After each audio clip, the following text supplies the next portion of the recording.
Wow, Recording. we're live on the cloud. Woohoo! All right.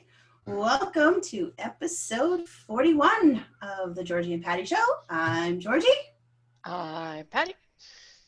and we are here today to change up the schedule a little bit, and we are going to talk about more about sales conversations.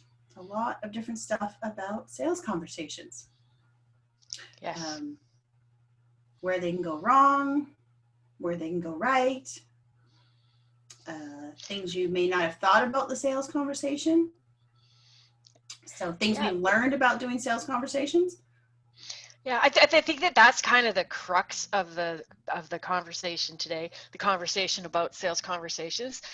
We could call this one what we learned, what we are learning by doing role play sales conversations with our clients, which is the most amazing thing ever and incredibly enlightening for the clients, but also for us.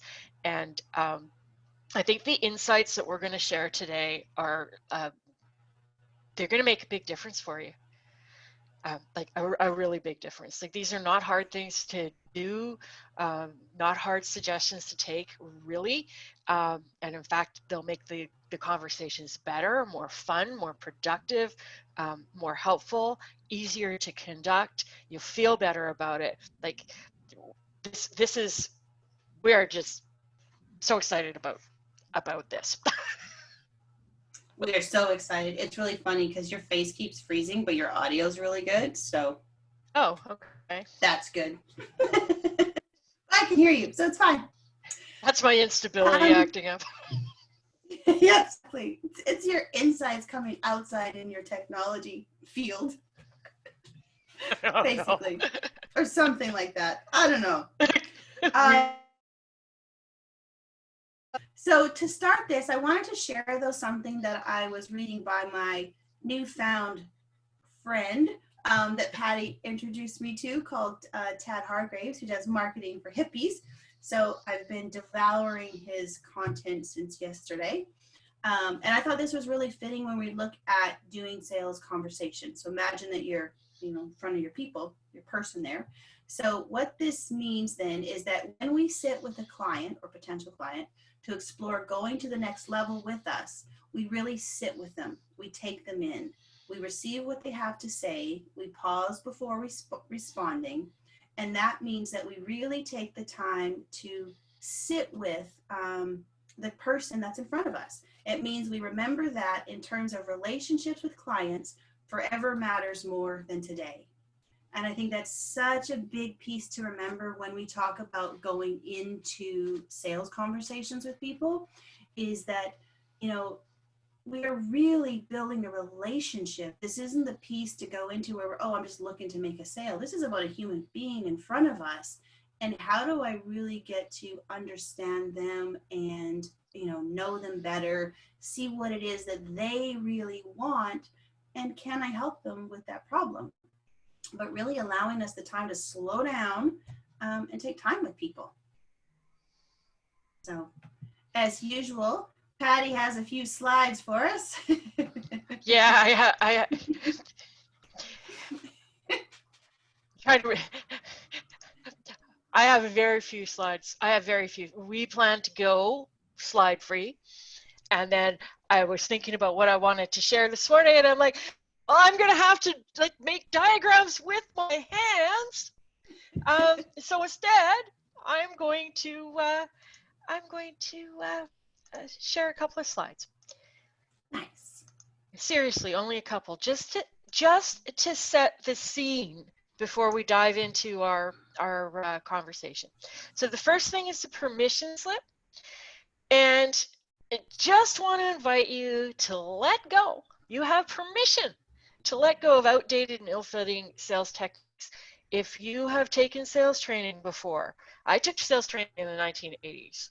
That like it was beyond terrible, awful, um, run from the room screaming, I do not want to do this to people kind of sales.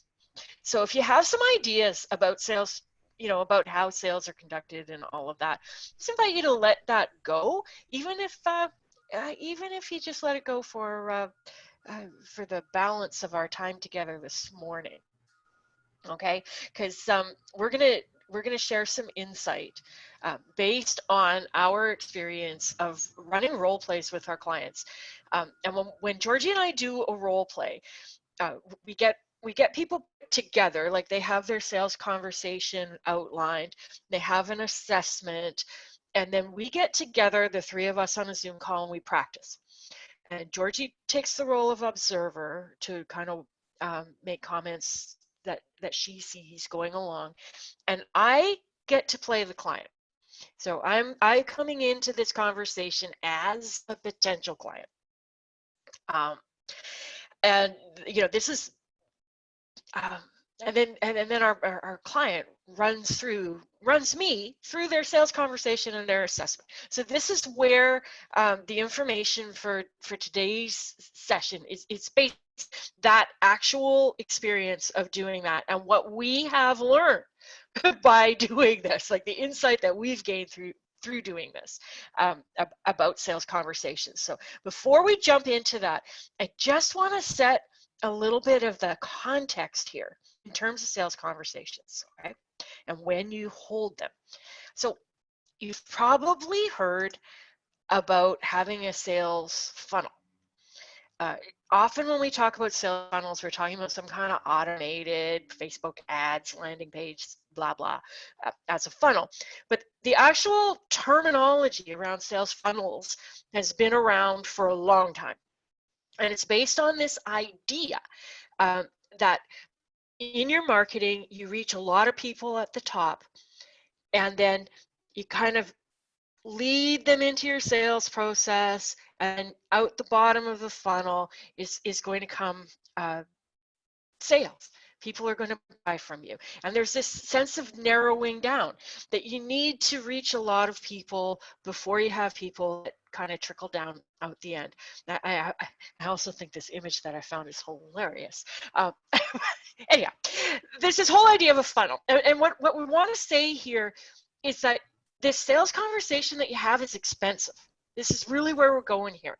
By the time somebody books a slot on your calendar and is willing to have a conversation with you about your services, you've done a lot of work to get them.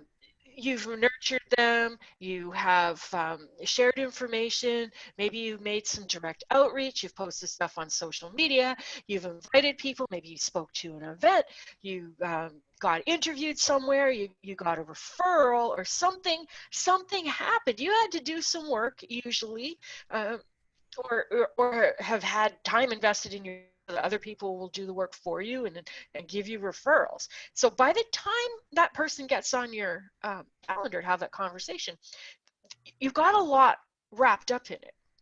Okay, and when we look at this idea of a funnel with the narrowing down, this is actually a very inaccurate way to think about this, because when you think about a funnel, funnels capture all the stuff at the top. So all of this marketing stuff comes into the top of your funnel, and when you think about a funnel for funneling liquid or something like that, all the stuff that goes into the funnel comes out the other end. It's kind of inevitable. Unless you overflow the funnel, it's coming out the other end. But this is not accurate when it comes to your sales and marketing. This is quite possibly the very worst design slide ever, but to give you a sense of it, it's a little bit more like you have this little tiny cup and you're catching some raindrops. It's like if your marketing is a bunch of raindrops, the people who land on your calendar be the ones that you're able to catch in a glass. And if you've ever actually done this, gone out even when it's raining really hard with a glass to try to catch raindrops, you'll notice that it doesn't fill very fast, right? It can take a lot of effort before you get somebody into the glass, into the calendar to have a conversation with. So I'm saying all this to just really reinforce the point that by the time you've got somebody on that call, what you do during that call is really important. Okay. The other thing I want to put in here is a lot of people worried about getting people onto their calendar who are just looky-loos, kicking tires, coming onto the calendar for a purpose other than having a sales conversation. That's fairly rare.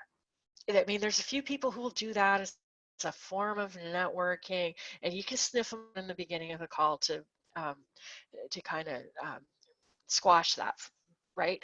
But but mainly, by the time somebody's willing to invest time in doing an assessment, having a call with you, they're they're giving you an hour of their time, 45 minutes of their time, 90 minutes of their time, depending on how long your session is. They're interested enough to have that in-depth conversation with you. And going into these conversations, you should go in with the attitude that yes, they're interested. Because it's pretty rare that people will take your time up without having some interest in potentially buying. Save those weird working techniques that say, "Oh, go book on people's calendars to meet them." So there's a fair bit riding on it once you get into the conversation. So where would you like to start with this, Georgie? Oh, you're mute. It's garbage day today, so the garbage trucks were going by. Oh, okay. I didn't want the noise of the trucks. Yeah, so why don't we sort of start at the beginning of a conversation, maybe. Okay. So let's maybe take that process through, because you, like I say, you are always the client when we do these role plays. So this is kind of getting that perspective from the knowledge you have being in the role of a client, as well as when we review it backwards. But yeah, why don't we just kind of work our way through the conversation? Okay. So before I get on the call with somebody, right? Like when I go in as the client, I go in as me. Like this is how I do it. I'm just me. And I'm going into the call in this place of I'm interested. Right? I don't go into the calls to try to trip people up or to make it difficult. I'm going in, I'm being me, my actual self, going in as a potential client. And one of the things that's really kind of interesting from all of this is that I buy the kinds of services that our clients sell.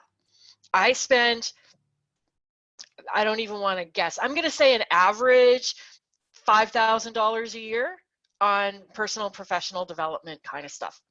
I buy courses, I buy coaching, I buy classes, I buy all sorts of services, and I have done for years. So in a lot of ways, I personally meet a number of checkboxes in terms of ideal client profile, or for the people that we work with. So part of what I'm going in with is kind of like, is this interesting to me? And I will make this really clear. I am a sample size of 1. Because how I am an individual. However, I am a kind of individual who does buy these things. And I'm going into this conversation to,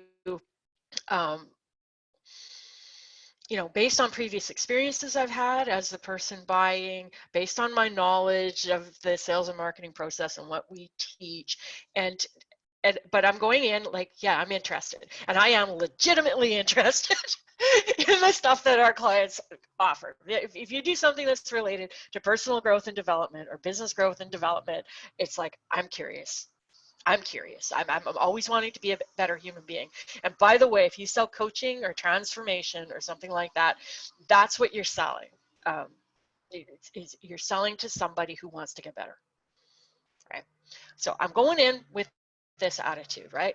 And yeah, and at the beginning of a conversation, what we advise people to do is to get some clarity on where I am now and where I want to go, right? So here's kind of like a pop quiz. If you are selling some kind of transformational service, right? Like if that's what your offer is, if it's coaching, if it's consulting, if it's a wellness kind of service, what are you actually selling? I'd love to hear anyone who wants to take a guess at what is actually on sale during this conversation.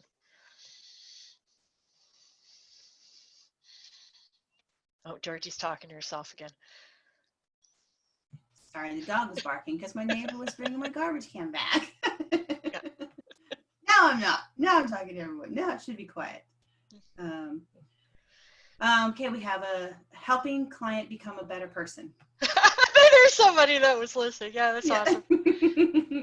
Yeah, this is the thing about coaching, consulting, helping people with some sort of a transformation, is that you're selling them a better version of themselves or a better version of their business.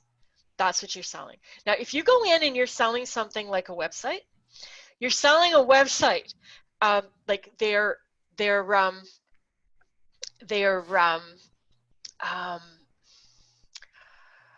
to get a website. They know what a website is. There's kind of a tangible product at the end of it, right? Still, if you sell that kind of a service, it's still smart to ask people about where they're at now, what they want, and why they want that website, and what that website's going to do for them. When I used to sell websites, you don't make assumptions about why people want a website. Some businesses want a website because they want to check something off a list that says, I need a website for my business. Like, I need a website to prove that I'm a real business. It's like, that's why they want a website. Other people want a website because they want to be able to show it off to their peers. They want a website that's better than their friends, or they want a website that's the best out of all their competition, right? Me, as a logical person, I'm like, you want a website because you want to get more clients and close more sales. That's what a website does for you. But the vast majority of people who want websites want something they can show off. They want a website because it makes them look good. Like, and you find that out when you ask them questions about what's important to them, right? So that's helpful regardless of what you sell, is to find out why they want it and what it's going to do for them, because that's what they're going to buy. They're not buying a website. They're buying something that they can show off to their friends. So then you're going to focus everything you do in that conversation about helping them get what they want. Now, when you sell transformational services, the stuff that you offer is invisible, and the process of getting there is not necessarily something that people are into. What they want is a better version of themselves or a better version of their business. They want a specific change, and they want that change from their perspective. And what they want for a change might not be the same thing that you think they want for a change. And we often go into these conversations going, this is what you need, this is why, this is the right answer. But the potential client has a different idea. Exactly. Right? And I would say that's like mistake number one when you're in a sales conversation. And as soon as you think you know, you're out of being present. You're not curious, and you're not present, and you're not really there to get to know the person in front of you. It's such a good lightning bolt, let's say. As soon as I get the lightning bolt that, oh, I know them, I know what they want, I know who they are, I know what they need, I know how they need it. I've just dealt myself out of this conversation, and I'm no longer present, I'm no longer curious, and I'm no longer looking to get inside their world. So now I'm going to miss a whole lot of information that's going to help me as I move through the conversation. Like it's a real, if you can start to recognize as soon as you go into, I know, oops, let me stop here and I need to get curious again. Yeah. And I'll say that being the person sitting in the prospective client's chair, right? I'm paying attention to how I'm responding, right?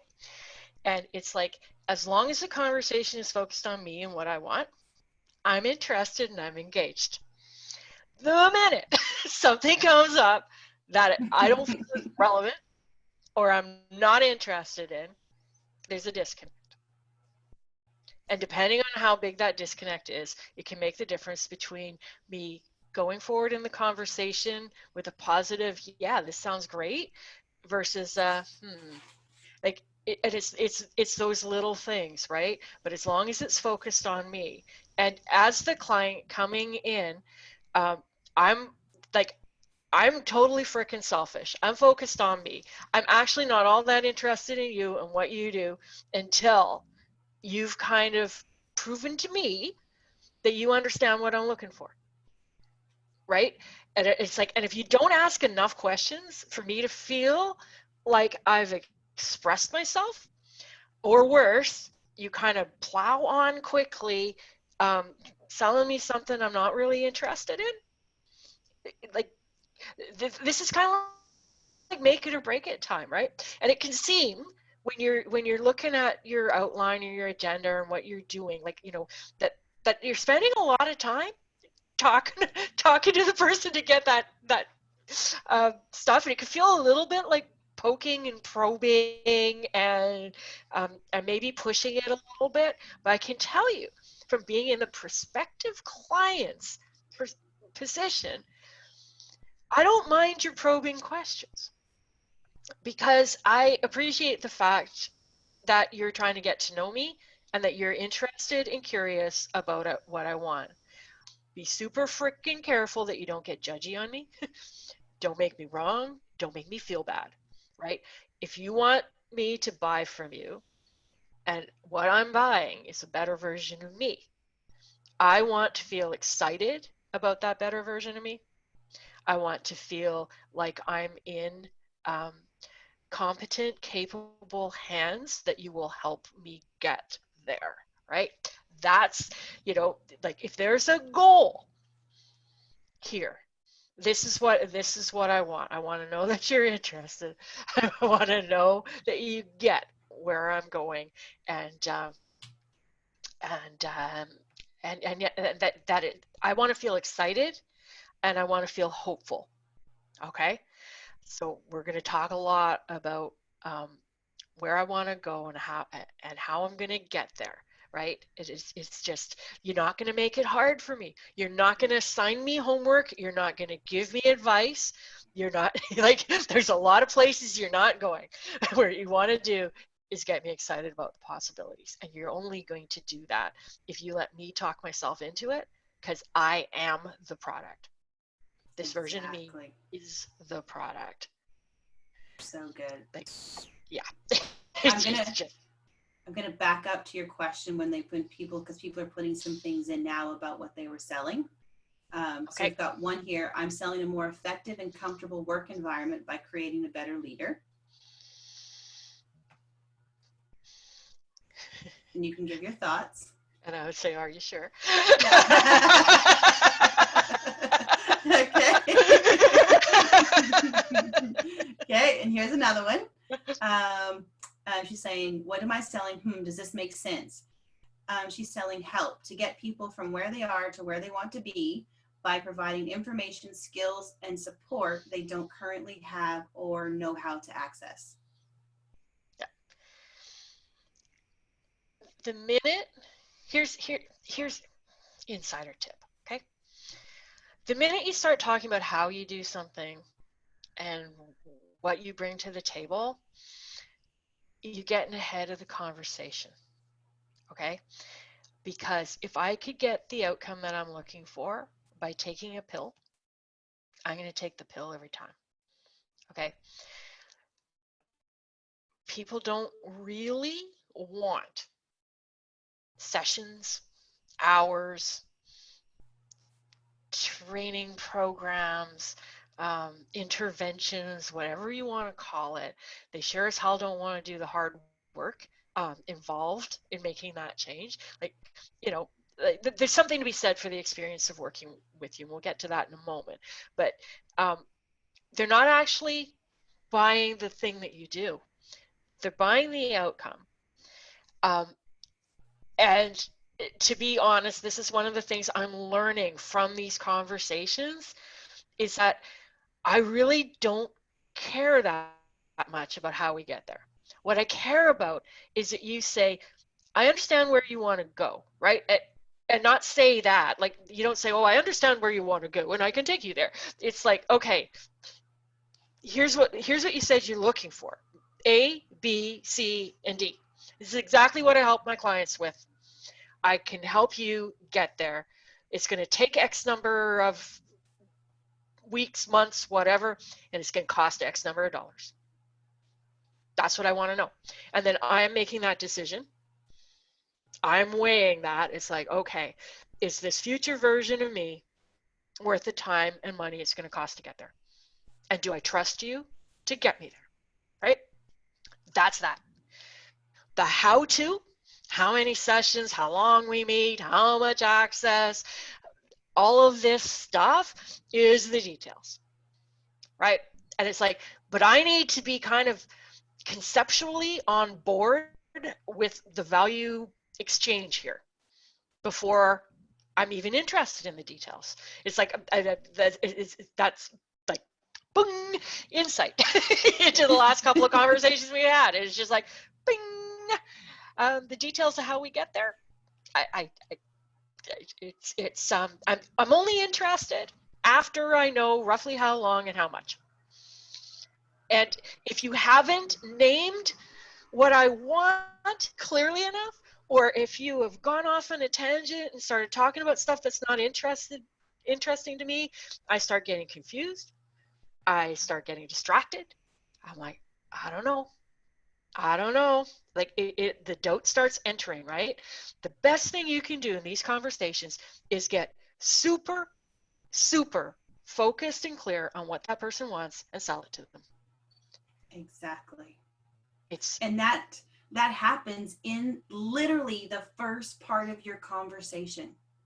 That's where you're asking the questions, and that's through going through the assessment as well. That's that space where, people are telling you, here's where I am, here's what I want, and here's why I want it.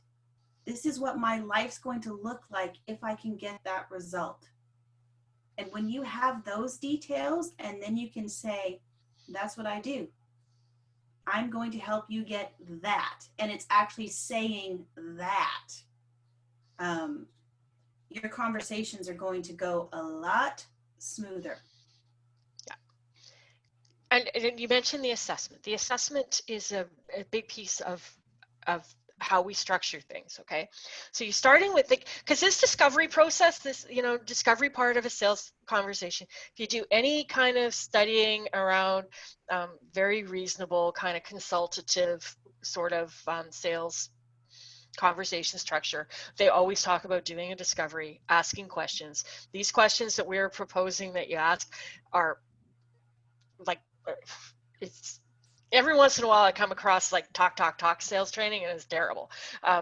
But most modern sales techniques are around discovery, finding out what people want so that you can sell them what they're willing to buy. It's kind of like sales 101 at this point in time, right? Not unusual at all. Like, this is just sound advice regardless of what you're selling. It doesn't matter if it's a car or a widget or a class or a course or anything. You need to find out what the person wants and why they're buying it. And when you know that, then you know how to talk about the thing that you sell in terms of what they're interested in. It's pretty basic kind of a sales kind of approach, right? Now, when it comes to transformation, personal development, going into consult with companies or whatever, that's a good start. But it's not enough, because the other piece that's required is like, okay, so who are you to try to get me there? And if I'm going to trust you as my guide, how am I going to trust that you're going to get there, right? And when you look at how people talk about that, it's like, oh, tell your hero's journey story about how you used to be exactly like them and how you're so great now, and you'll help them get there. Like, that's one method to do it, right? It's like, I did it and that's awesome, and you can do it too. Or here's my credentials. I've gone to school for 1 million years, and I've got a whole bunch of stuff on my wall, and I'm awesome. Here's some testimonials. Other people say that I'm great, and that stuff is all good. Okay, I'm not saying that it's not good to have, but I'm saying it's not sufficient. Okay, because I want more than that. I want to know that you have a plan. I want to know that you know how to do this for me, right? Because I am a unique individual, and I want to know how you're going to do it. And I don't want to know how many sessions we're going to have, or like, it's not in terms of the amount of time we spend together. It's not, it's not like selling products online where like, yeah, I'm stacking on the bonuses and you get this and that's not all and you get that. Like, it's not about the stuff you deliver. It's about, I want to know, show me that you have a plan for it. How are you going to do this? Tell me how we're going to do this, right? And this is where the assessment comes in.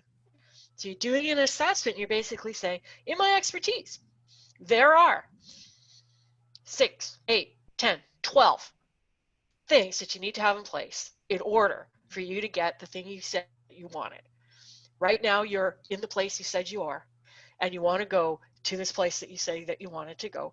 In my expertise, there are 12 things that we need to look after here in order to do that. Let's do a little assessment to see where you're at, to see where the issues are, and if it's possible that I have something to help you, right? Like, I'm not a fit for everyone. It's about determining fit, right?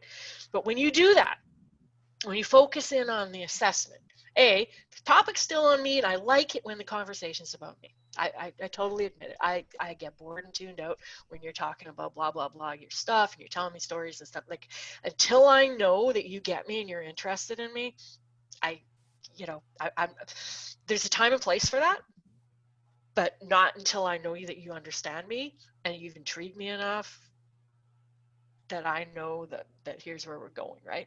So when we do the assessment's about me, and you're doing an assessment really well if I'm getting clarity. And like, it's been, some of the client calls that we've had, it's like, I'm looking at the assessment and I'm like, I'm excited about doing this assessment. I'm really curious about how this is going to come out. And I've had calls with clients where I'm like, wow, that's amazing. It's like, I'm learning something about me because I'm me. I'm there. I'm being a client. I'm legitimately interested in what they have to say. And I'm like, this is great. I'm getting value from this conversation. I'm learning something about myself. It's like, oh, okay, here's something I could, here's an area for me to improve on. Here's something I didn't see before, right? So it goes through, like, you go through the assessment. I self-assess, right? You're not, like, as soon as people start telling me my assessment is wrong, that I've answered the question incorrectly, that's like a hard stop. I'm like, this is a self-assessment. You're already doubting my word. There's something about this relationship that's off, right? Exactly. And I think these are the subtleties that will basically wreck your sales conversation. These are these tiny little make it or break it moments when you're having a conversation with someone. And if you are not present and aware enough to be able to see the person in front of you and be like, ooh, something just happened there. And guaranteed, as soon as you make them wrong for where they're at, that's like a oops, you've lost the trust. Now you've got to build that back up again, right? So it's really paying attention to these. They're almost little micro moments that happen throughout this journey of this conversation. But these are some of the things we've noticed through doing the role plays. Making your client wrong, pretty much always I see Patty do the thing she does when she's checking out. It's like I'm watching as the observer and I'm like, oop, something just happened there. What just went on? Let me notice. Okay. She just made her answer wrong. And sometimes it's really a subtle thing of how we wrong people, right? It can be an except, are you sure? Are you sure you're yellow? Okay. It just sometimes the tone or anything. Or so how did you come to be a yellow? I'd love to learn more about that. They're subtle, and we think that we are asking curious questions, but underneath that, and if you think about it, before you ask a question like that, in your mind you're thinking, there's no way you're a yellow, you're a total red. But I'm not going to say that, so let me just subtly ask you, oh, tell me more about that. So it's literally these tiny little moments that we're going through. So that's one spot where you can have a breakdown in the conversation. Yeah, it's kind of like, if the topic of the conversation is me and you're discovering about me and it's a self-assessment, you need to allow me to be the expert on myself, right? And you may be 100% right that I am delusional and that I am missing stuff. And that is great. And that's part of, after you get my money, you are more than welcome and invited to press buttons and make and kind of if you're going to help me get from A to B, and that's part of how you do it, then that's awesome, but not in the sales conversation. The purpose of the sales conversation, always, always, and this is the thing that's really easy to get confused about and wrapped up in when you're doing this assessment style, is that it's not about assessing me in kind of that professional 100% deep dive kind of way. It's more of, we're assessing to see if it's a fit. Can you help me? The question you want to answer for yourself is, do I like this client? Do I think I can help them?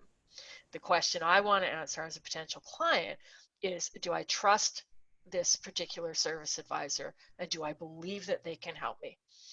Like that, those are the questions that are asked. It's not the subtle nuances of how exactly I score on the assessment. Generalities are terrific. We don't have to go into a lot of details. And anytime you make me think too much or work too hard, you've moved into more of a coaching consulting role, and you've taken us both out of that sales conversation.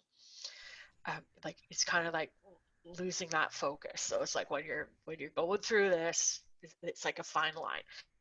And at the same time, it's also your opportunity to educate, right? So when we're going through the assessment items, you might be explaining why that assessment item is important, how it relates to what I want, you know, why you do it, right?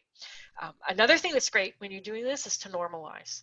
If you tell me, if I divulge something, especially if it's vulnerable or an area like, you know, I might score red on one of the items of the assessment, you could say, yeah, you know, I've worked with a lot of clients. This is so true with my other clients. It's like people frequently, this is one that a lot of people have trouble. So just know that you're not alone. It's like, it might be red now, but we can change it, right? It's just that kind of, you want me to feel hopeful. You don't want me to feel defective, because if I don't feel like I can change, if I feel like it's hopeless, I'm not spending money to fail, right? So I want to feel that there's hope and that I can do it and that you can help me. Like this is where we're going with it, right? And I want it to be legit. You want it to be legit. If you don't like me, if I'm not a good fit, if you don't like how we're interacting, you don't really feel you can help me, I want you to tell me that we're not a good fit. I want you to honestly say, no, I don't think this is for you, right? Like, you know, I'd rather have a referral to someone who can actually help me. That would have me feel like you care about me more than trying to get me into something that's not a good fit, right? Um, so yeah. And I think ultimately that's what really that person in front of you wants to feel cared for. They want to feel like you've heard them, you understand them, that you have their best interest at heart, and that you care about them. So yeah, and I think now it kind of moves into that. There's lots of different little transitions in a sales conversation, and it's often what I see mostly is the transitions where we can get stuck, and it's the transitions where breakdown can happen, or we're not recognizing what's going on because we're so attached either to our script or to our steps of how we think this system works.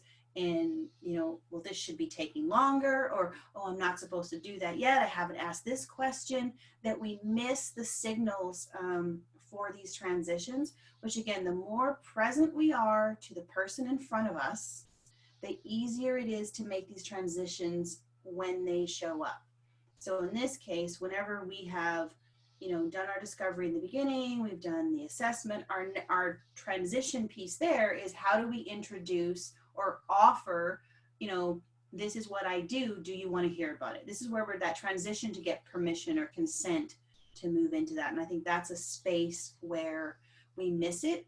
And when we miss it, I don't think we realize the effect of that on the potential client that's in front of us, because they're giving you all the signals. I want it, I want it, I want it, I want it.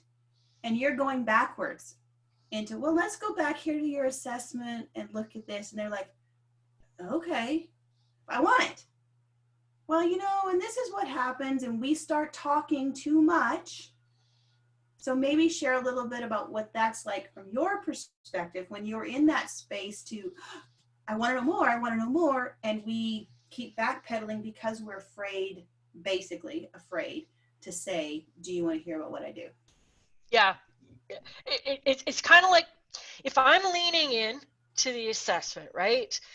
I'm gonna be like, wow, that's cool, and like one of the questions we ask at the end of the assessment is like, so what do you notice from that, right? Like, what do you notice from your assessment, right?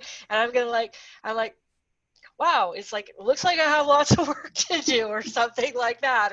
Or I'll say, well, I can see that it makes sense. Or, wow, I never really thought about item 2 and 3. And it's like, I can see that I need some, like, that I can see how that would, really help me go where I want to go or something. And it's like, I'm giving kind of like a positive kind of a response to it, right? And it's like, and I'm not, Georgie picks up on this because she's observing. It's like she notices that I'm just responding in a way, and like Georgie's going, yeah, there's an opening there. There's an opening there. I'm not sure what Georgie's looking for exactly. I know for me, it's kind of like, okay, we did the assessment. I see it. I get it.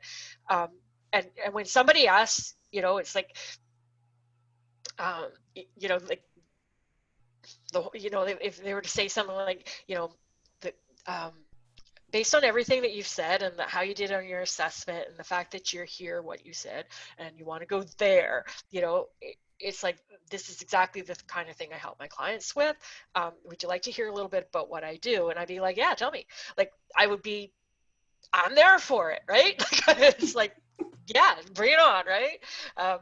And I do want to hear about it, but I don't want to hear a lot. And I think we've noticed this with there's a couple of mistakes that people make here. One is give me too many damned options.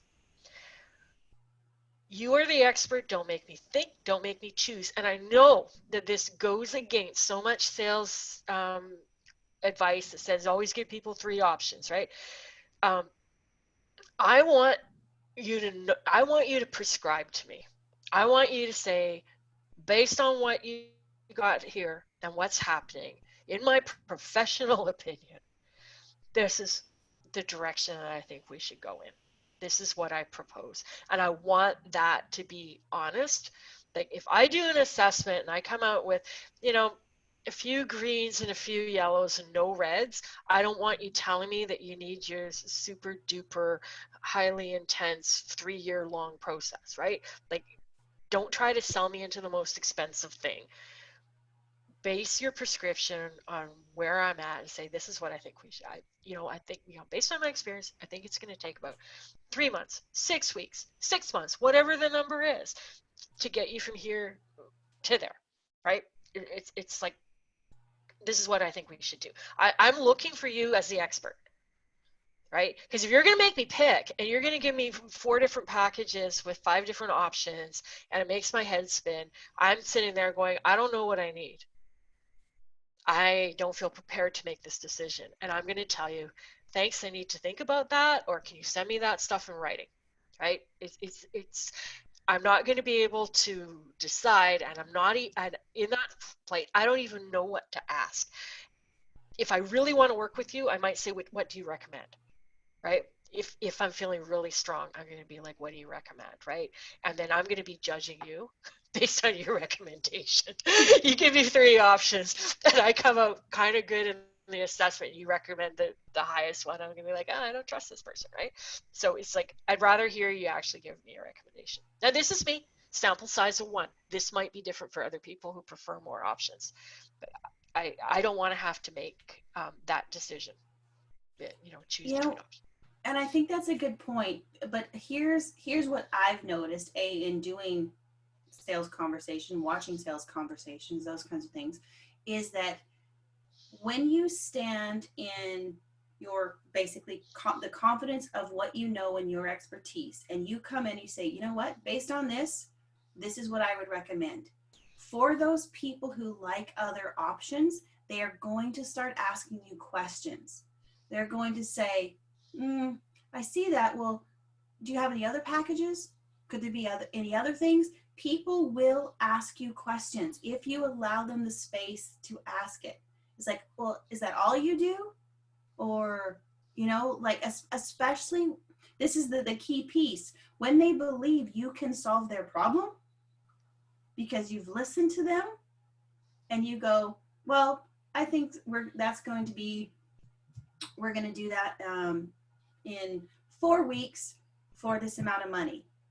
If they believe change takes more time than 4 weeks, they will say to you something like this: 4 weeks, huh? Do you have anything a little longer? Because I think it might take me longer. That's not where you go, no, it's not going to take us longer. 4 weeks is all you need. That's where you go, yeah, if that's how you work, sure, we could extend this. We could look at an 8-week package and we can, go test as we go along. Sure, no problem. Yeah, and I'm just thinking about that, right? Like if somebody said that, 4 weeks or whatever, I think I'd be like, really? Like I would have some doubts about that, and then I'd want them to come back with something like, yeah, you know what? I've worked with a lot of clients exactly like you. It takes about 4 weeks. Yeah. Like seriously, like this stuff works really well. It's like you need to do the homework, right? I'm going to give you assignments. You're going to need to do them. You're going to need to be all in. I want you to commit 10 hours a week to this work. But if you do your part and I do my part, it's about 4 weeks. Might be, maybe you'll need an extra session. We can talk about that after 4 weeks and be like, I'd be all in. Exactly. Right? But back it up. But yeah, if I'm thinking change takes time and I ask a question like, do you have anything longer? Or do you, it's like, in that case, it's like, do you have anything longer? And you'd be like, I'd be happy to sell you more sessions, but honestly, most of the people I work with, we finish in 4 weeks. If you're not done in 4 weeks, we could talk about adding a couple of sessions on that. Exactly. If you need it, it's there. Yeah. It's that balance of showing up in what you know and where they are, right? It's that don't wrong them and be confident with, I hear you, I see you, I understand you. Based on that, I'm pretty sure we can do this in 4 weeks. If I think about with the why, people are often like, I know I can get your why in 8 hours. I know it. Less than 8 hours, but I know it. I don't know. I get it. I'm sure that I can. And if you need some follow-up support, we can add that in, right? Like it's literally that space of really confident in what you do and meeting them where they are. So good.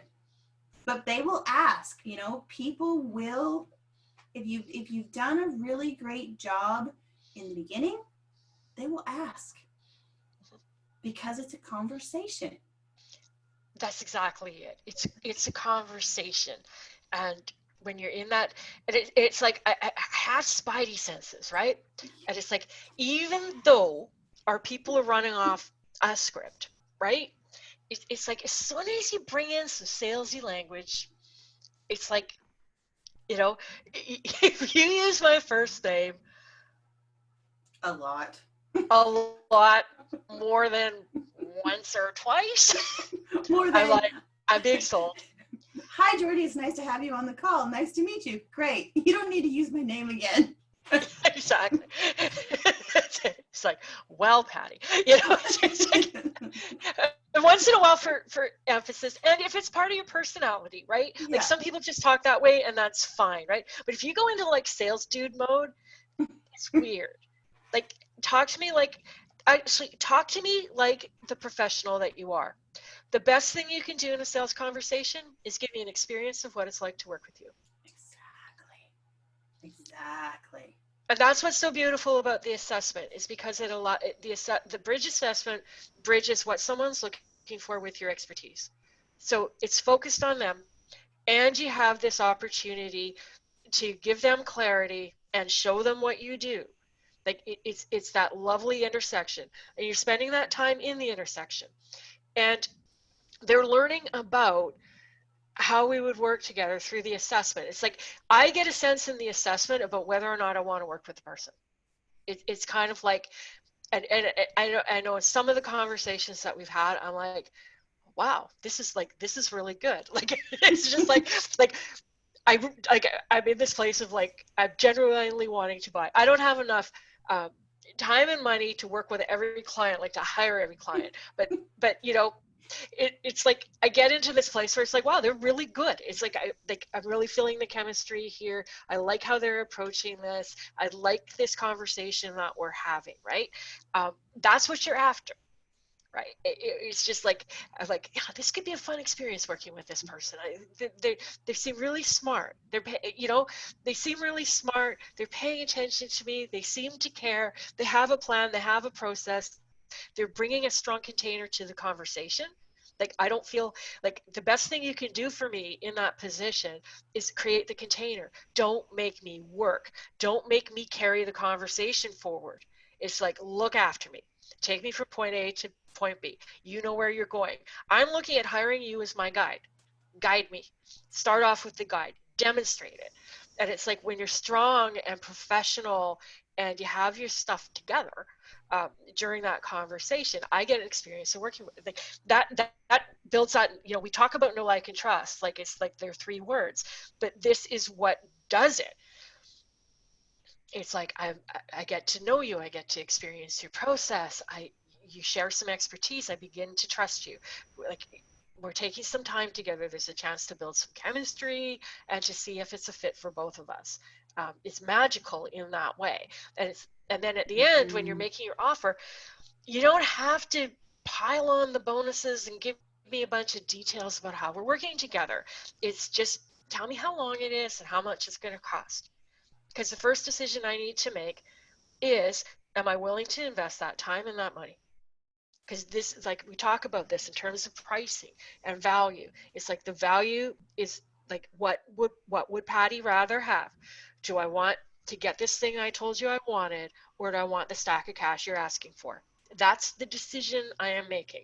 If I trust you to get me there. If I don't trust you to get me there, there's no decision to be made, because I don't care about any of the other stuff. All I care about is my outcome. You asked me what I wanted, I told you. If you can get me that, and the exchange makes sense to me, that I would pay the amount you're asking for in order to get that, and I trust you'll get me there, that's where the sale is made. It's not made in the number of sessions and how much in between session access. Like, I mean, that's good to know, and I will be interested. As soon as I conceptually agree, yeah, I'm willing to pay that money for that transformation. What are the details? Exactly. Because often, and if you think about yourself, as you buy things, usually we want to know how long and how much. Yeah. And then we can go into other details. And trust me, when you, like I say, when you've built that rapport, you have all the things from the beginning, you can literally go, it would look like 8 weeks for $3,000. They will start asking you the questions so that are relevant to them.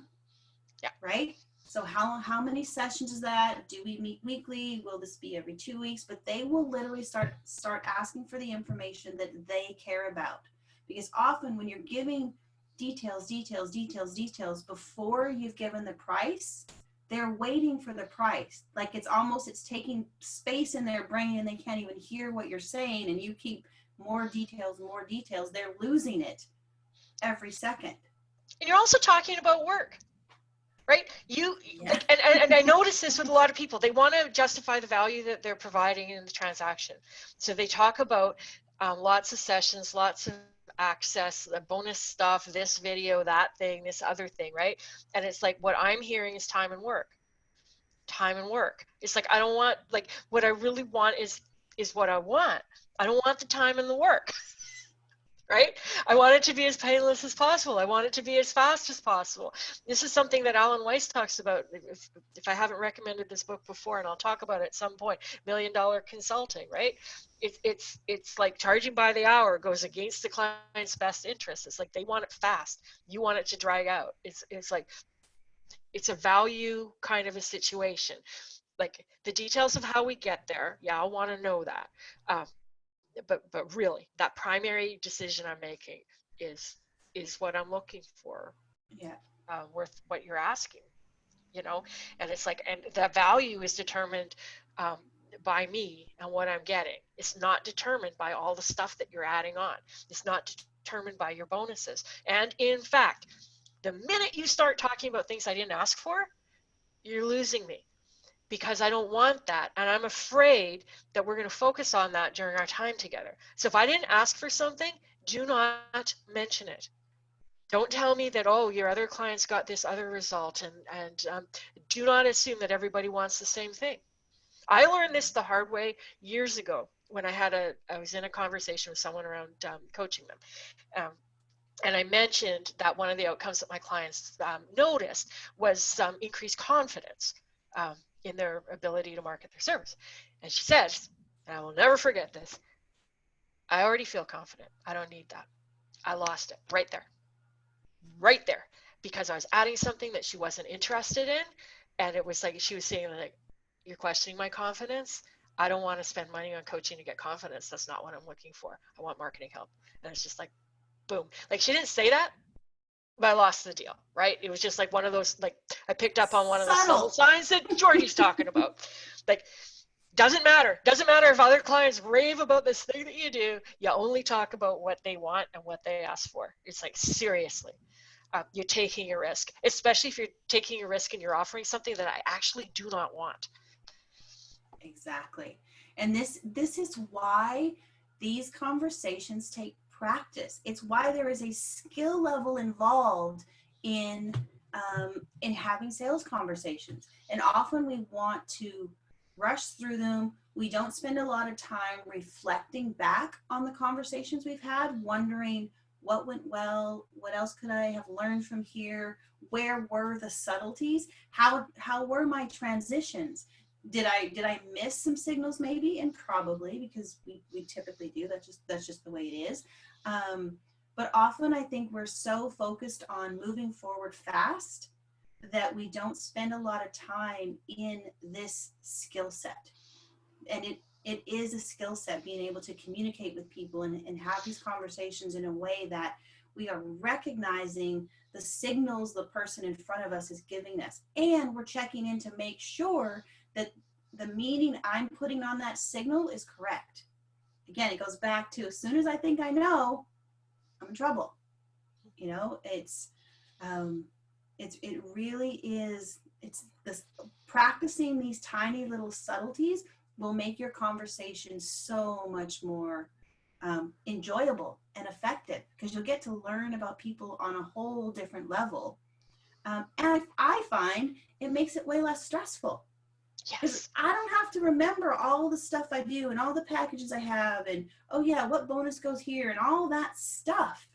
All I have to do is show up for the person in front of me, figure out who they are, what they want, listen, and then give them the things they want. So it becomes really a lot easier and a lot more fun. And it takes a lot of pressure off. And it requires practice. And, you know, you can practice these little subtle skills in your conversations in your daily life, paying attention, asking people, oh, what do they want? Oh, what's important to you about that? Just noticing subtleties in your conversation, and where are you moving into places where you're trying to really give people your opinions, your points of view, being right about things when they didn't ask for any of that, but you sure do want to tell them. So there's lots of places in your real life that you can actually practice these skills, where you'll get better at it naturally in your actual sales conversations. Yeah, I think, you know, if I had, you know, one overarching kind of piece of advice for this is to get comfortable with this. And I think a lot of the mistakes come from a sense of feeling uncomfortable, wanting to rush through it because you don't really like it, feeling nervous, feeling like you're not knowing what you're doing, right? Like, it's like that practice, right? Getting good at it. Because when you get good at it, you get comfortable with it. And it can be a really awesome kind of experience, to do this and to be comfortable with it. And from my potential clients perspective, the people who are comfortable with it, those conversations are the most enjoyable, and they flow easily. And and I will cut you a lot of slack in losing your place in the script or having to refer to notes or whatever. It's like, I don't care about that. What I care about is that you're present and that you're paying attention and that we're focused on me. Really, it's like, it's all about me. It's just, we talk about client-centered sales and marketing. This is what it means. It's all about that person in front of you. And when you make the conversation all about them and what they want, like, they'll be interested, they'll be engaged. Kind of the pressure is off. This dog and pony show thing that you think you have to do to demonstrate your value and to talk about, like, no. It's way easier maybe than you might have thought in some ways. Exactly. So true. I was just looking at the time. We're over. I know. And do you guys? I think I could talk about this all day. I know, right? I totally could talk about it too. Do you guys have any questions though? That you would like answered or anything before we kind of kick you off the call? But what I love about this approach is literally it does come down to caring about people, caring about the human in front of you. It's such just a natural human conversation, but somehow when we attach, this is a sales conversation, this is a business thing, our brains start going crazy, all those negative thought patterns start showing up, and we kind of freeze a bit. But I love what you said. It really does take the pressure off when we realize, oh, this has nothing to do with me. It's all about them. It's all about them. All I'm here for is to ask some questions, get to know them, and see if I'm a fit. And if I can help them in a way that's going to work for them and for me. Like, it's so good. Let's see. Yeah, that's the other thing. When you let go of the attachment and you just look at it like it's a fit, it's like a lot of sales training is like, oh, you got to go in, you got to make the sale, you got to do everything to close them and all that. It's like when you let go of all that shit and it's just like, it's going to be a fit or it's not, and you show up as an actual human being. Exactly. Keeping in mind what we said at the very beginning of the call, it's like when somebody is willing to take the time and get on a call with you, they're interested. Assume that they are interested. Exactly. And that if they are a fit and they are a future client, that deal is going to happen. And then you get excited about seeing those appointments pop up on your calendar. Suddenly it's not so nerve-wracking. Oh, what if I put my calendar link out there and people can book on it? Yay, book it. I love it when I see the little blue things start showing up in my calendar, especially when I have no clue where it came from. Because that's a great opening into the conversation. Oh my gosh, it was so exciting. Tell me why you booked this call with me. Let's get going with it. It's really, really fun and exciting when that happens.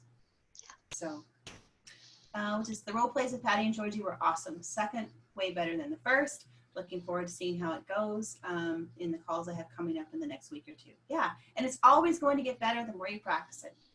Yeah. And hey, if I'm realizing that we're going way over time here. If you do have questions, or after reflecting on this stuff or whatever, if you have questions, bring them to call tomorrow. We're doing the weekly review. Yes. And so that's kind of informal kind of stuff. We'll be sharing the stuff that we learned this week, and you can share what you've learned. And if you have questions for us on anything. You've had challenges in your sales conversations and you want to share a little bit about, here's what happened. What do you think I could have done differently here? What do you think I might have missed, or any of those kinds of things? Bring them. Are there any books on this? Oh yeah, I'll ask tomorrow. Okay. Yes. Excellent. There are. Enjoy the rest of your day. We'll see you back here tomorrow. Same bat time, same bat channel. Thank you so much for being here. Bye. Have a lovely Thursday. I didn't think what day it was. Thursday. Yes.